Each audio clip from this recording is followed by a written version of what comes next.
जीत के बाद हार और फिर हार के बाद जीत।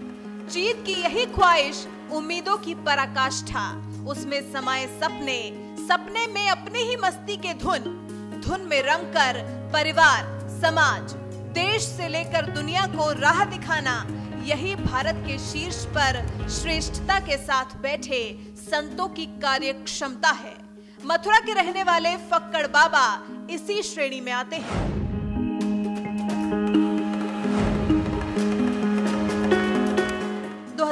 के महासंग्राम में 16 बार हार कर भी जीत की उम्मीद कैसे बरकरार रखनी है, इसे जीवन की सतह पर उतारकर कैसे लोकतंत्र के महापर्व को विराट बनाना है, ये सीखना है तो फक्कड़ बाबा से सीखिए, समझिए, जीवन में उतारिए, खुद को बताइए, जीवन में हार के बाद जीत है, जीत से ही जिंदगी की गाड़ी की रफ्तार है।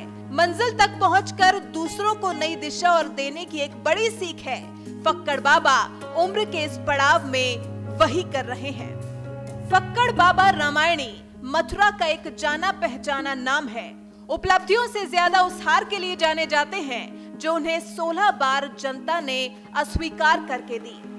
16 बार चुनाव में खड़े हुए और 2019 में 17 बार चुनाव में इसलिए खड़े हो रहे हैं कि जीत मिलेगी, जनता भरोसा करके संसद तक पहुंचाएगी।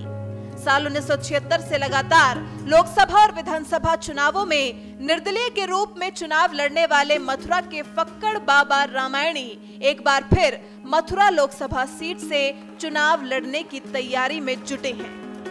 वो 8 बार विधानसभा और 8 बार ही लोकसभा चुनाव लड़ चुके हैं। हालांकि हर बार ही उन्हें हार मिली, मगर उन्हें इसका मलाल नहीं है।